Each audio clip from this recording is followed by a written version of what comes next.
Hello and welcome to Real Day Trading. Today I'm going to quickly go through some basics that you should know with your trading. A lot of people are trading and they do not know the basics. So here are some basics. Number one, your charts. Here is a 5-minute chart. I have VWAP on it. I have the 3 EMA and the 8 EMA. That is it. When the 3 crosses over the 8, that is a bullish sign. Why? Because it means the price action of the last 15 minutes, this is a 5-minute chart, is stronger than the last 40 minutes. That is 8 periods of a 5-minute chart. VWAP here, here's a rule of thumb. If the stock price is below VWAP, don't go long. If it's above it, don't short. If you're a beginner trader, stick with that. The more you learn, you can begin to note that there are exceptions. Daily chart, you'll see I have is quite different. I'll load the daily chart here.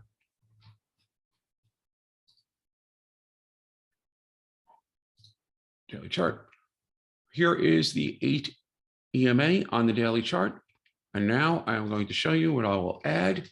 I am going to add 3 simple, not exponential, but simple moving averages. I'm going to first make the first one here. That's brilliant. The 50, make it a white line. The second one, I will make 100. I will make that a yellow line.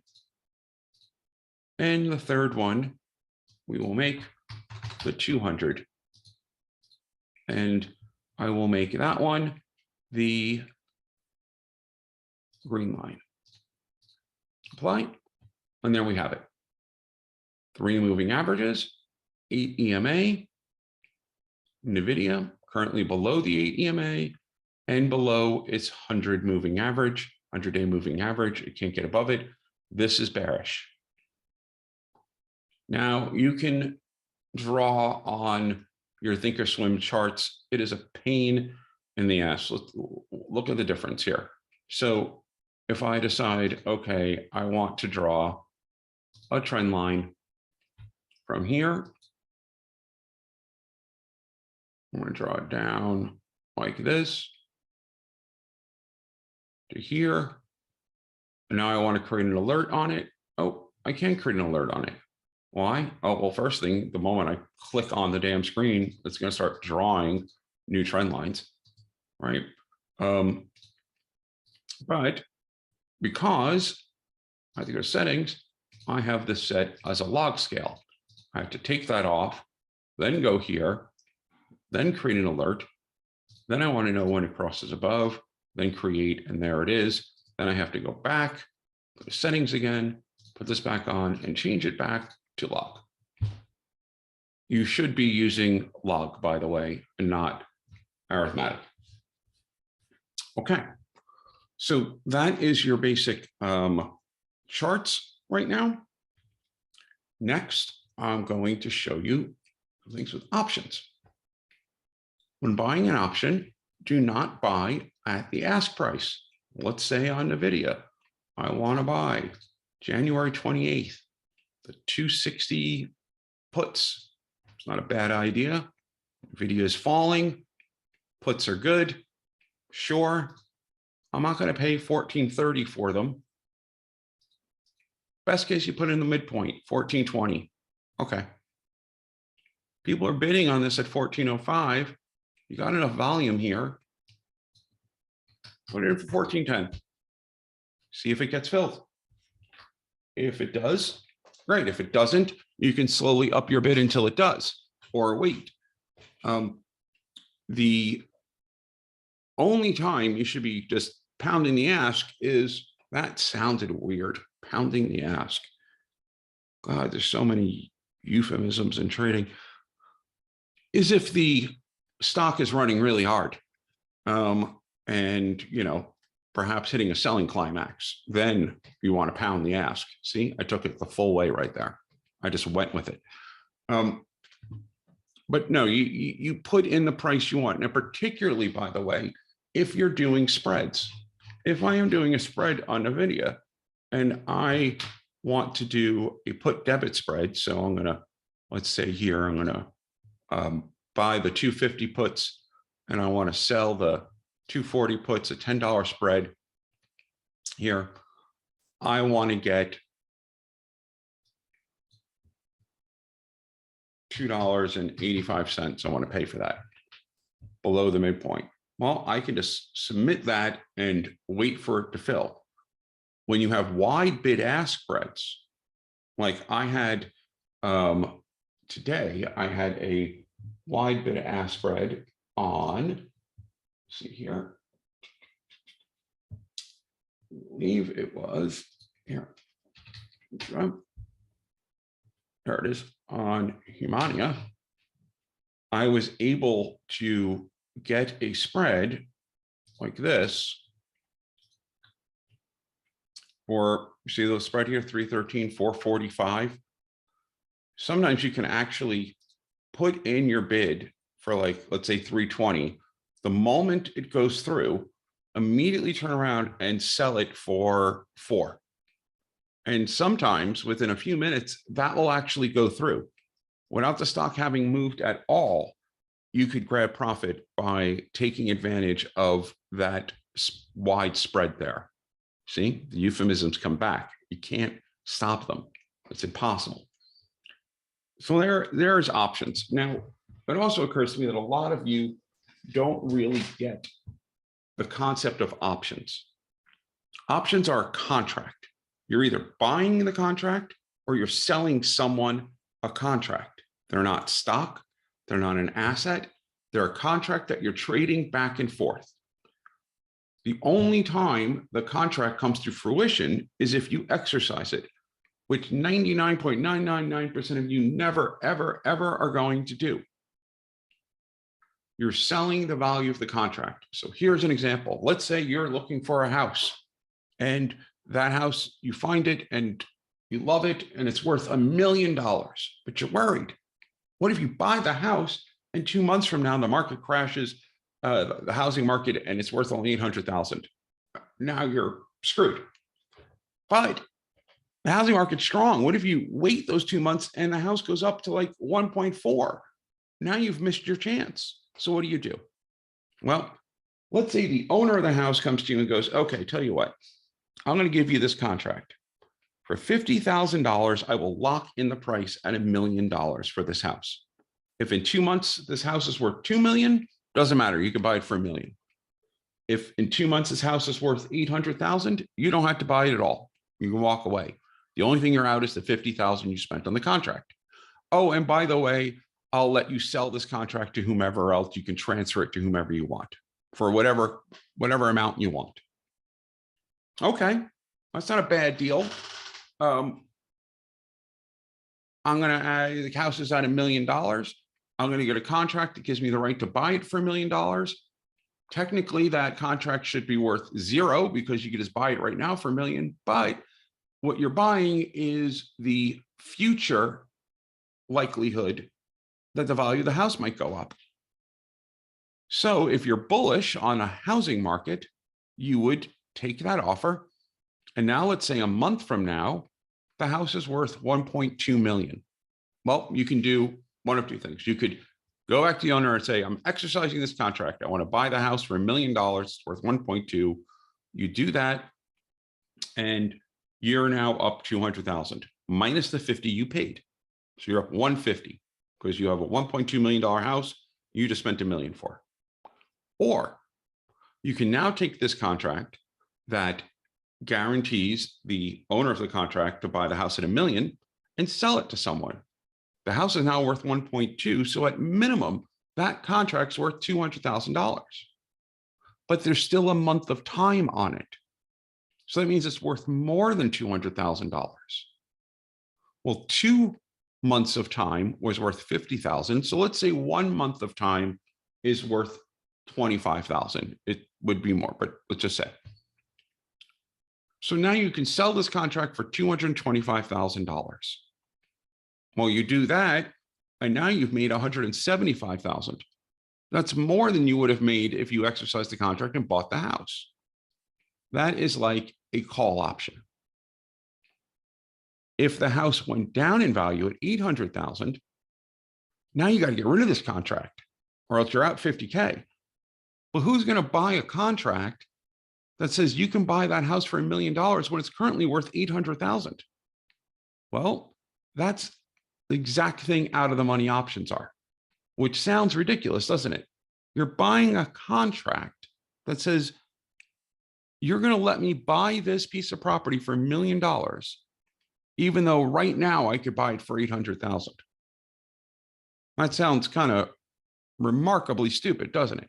But what you're buying is the bullish hope that within the next month, that $800,000 house is going to be worth more than $1 million, plus what you're paying for the contract.